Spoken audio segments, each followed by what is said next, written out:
안녕하세요, 이왕입니다. 이제 실적 시즌이 다가왔습니다. 개인적 생각으로 이제는 실적 결과에 따라서 시장의 변동성이 있을 것으로 생각이 들어요. 얼마 전에 테슬라 발표가 되었죠.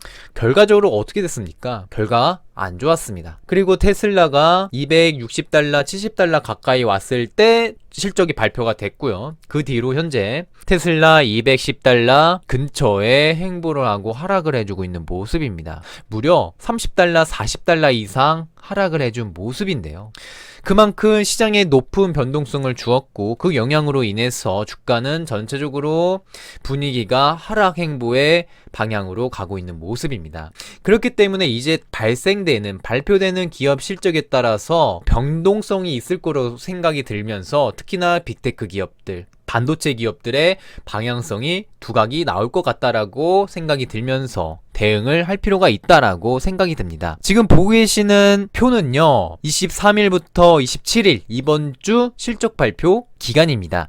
빨간색 쳐놓은 거 보시면 마이크로소프트, 알파벳, 메타, 아마존, 인텔, 엑스모빌 등 빅테크 반도체 기업, 시장의 변동성을 줄 만한 기업들을 확인을 해봤고요. 발표되는 실적 상황에 따라서 나스닥, S&P 500, 더 나아가서 SOXX 지수의 방향성과 움직임이 달라질 것으로 생각이 듭니다. 추가적으로 경제 지표 일정도 보시면 24일부터 27일까지 변동성에 영향을 줄 수 있는 중요도 별 3개짜리가 많이 발표가 되어질 예정입니다. 24일 서비스 구매 관리자 지수 있고요. 26일 파월 의장의 연설이 예정되어 있고요. GDP, 신규 실업수당 청구 건수가 예정이 되어 있습니다. GDP 같은 경우는 이전엔 2.1%였는데 예측은 4.1%입니다. 무려 2%가 오른 상황이고, 실업수당 청구 건수도 보시면 이전엔 198K였는데 예측은 209K였습니다. 이 중에 제가 좀 더 중점적으로 봐야 될 부분들은 GDP인데요. 무려 이전 데이터보다 예측이 2% 이상 올라온 상태입니다. GDP가 높다라는 이 사실들은 어느 정도 경제가 정말 좋다라는 이야기입니다. 경제가 좋으면 좋을수록 금리 인상, 금리 동결의 확률은 커질 것 같은데요. 하지만 동시에 미국채 장기물과 단기물이 5%의 위치를 도달해주고 있는 이 상황 속에서 국제 금리의 상승도 바라볼 필요성도 있으면서 시장 변동성이 있을 것으로 예상을 하고 있습니다. 금요일에는 근원 소비자 지출 물가지수가 발표가 되고요. 개인 소비 지출 물가지수가 발표됩니다. 가장 중요한 건 물가입니다.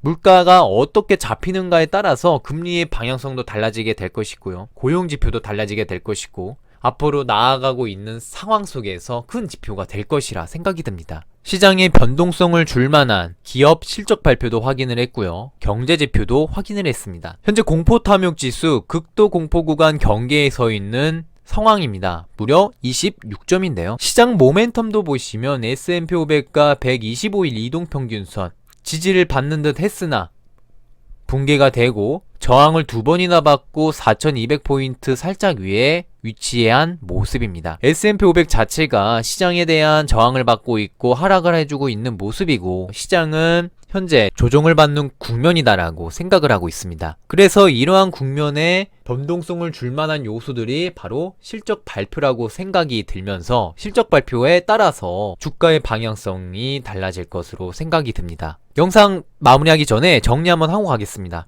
경제 거품이 터지는 3가지 신호가 있습니다. 첫 번째는 기준금리 인상 후반부입니다. 즉 기준금리 인상을 하고 멈출 때 중요한 부분인데요. 예전에도 많이 말씀을 드렸어요. 영상을 보신 분들께서는 기억하실 것 같은데 지금 미국 중앙은행 기준금리가 5.5%예요. 계속 동결을 하고 있죠. 하지만 시간을 두고 고금리를 유지를 하고 있는 상황입니다. 더 나아가서 2년물과 10년물의 채권금리가 5% 16년 만에 돌파를 하게 되면서 금리 인상에 대한 선반영을 채권금리가 해주고 있다라고 지금 상황이 돌아가고 있는 모습입니다.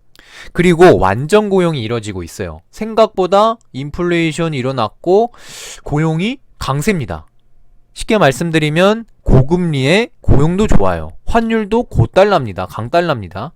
유가도 고유가예요. 즉 미국 경제가 정말 좋다라는 이야기입니다. 이러한 고금리를 버틸 수 있는 기업이 얼마나 있을까? 이 경제의 성장률이 상승할지 하락할지에 따라서 기업 실적 발표가 정말 중요하다라고 말씀드리고 싶고, 기업 이익이 밑바닥일 것이냐 아니면 상승 중일 것이냐에 따라서 경제 거품이 어떻게 될 것인가에 신호가 이번 주가 정말 중요하다라고 생각이 들어요. 물론 경제 지표, 기업 실적 잘 나와서 주가 상승하면 보유한 물량 그대로 갖고 가면 됩니다. 하지만 하락하면 하락한 이 위치에서 대응할 방법도 고려해볼 만하고요. 내가 가진 현금이 얼마인지, 가진 현금 안에서 전략적으로 어떻게 매매를 할 것인지 한번 전략을 세워보시는 것도 지금 시장에서 현명하게 대응할 수 있는 방법이고, 시장을 참여하면서 앞으로 다가올 기회의 눈을 키울 수 있는 기회라고 생각이 듭니다. 이렇게 혼란한 상황 속에서 저는 이렇게 할 겁니다. TMF 채권 프로젝트 전저점 매매 여전히 진행을 하고 있고요. TMF가 4달러 도달했고 붕괴를 하자마자 저는 4달러 예약을 걸어놔서 전저점 매매 전략 1분할 매수가 됐고요. 3.5달러 다음 목표가입니다. 3.5달러가 오게 된다면 이때도 전저점 매매 전략을 통해서 매수를 진행할 계획이고요. 그 다음에 채권만 100% 매매를 하지 않는다라고 말씀을 드렸죠. 주식의 관점에서도 XXL 반도체 프로젝트를 진행하고 있고요. XXL도 정해진 날짜 일정한 금액으로 분할 매수를 계획을 하고 있습니다. 특히나 원칙에 맞춰서 시장이 불안하고 무섭고 혼란한 이 상황을 떠나서 제 원칙에 맞게끔 적당한 위치에 분할 매수를 꾸준하게 진행을 할 계획을 가지고 있고요. 채권과 주식을 적절한 비중에서 제가 가진 현금, 자본금 내에서 최대한 전략적으로 감정을 통제하고 현금 비중 조절하면서 분할 매수를 계획할 예정입니다. 시장을 차분히 바라보려고 합니다. 영상에서 자주 말씀드리고 있는 키워드들이 있습니다. 분할 매수, 원칙 매수, 감정 통제, 일정한 날짜, 정해진 금액, 원칙 매수. 정말 질리실 거예요. 아, 왜 했던 말 또 하고 왜 했던 말 또 할까? 아, 좀 그만하면 안 될까? 라고 하실 것 같은데, 작년 이맘때 2022년 10월 이맘때 이러한 원칙을 가지고 계속 되뇌었습니다. 까먹지 않게끔 잊어버리려 하면 생각하고 적어두고 시장에 철저히 당하지 않기 위해서 여러분들께 반복적으로 말씀드리고 있는 부분들이고요. 그만큼 중요한 내용들이 많다라고 생각을 하고 있습니다.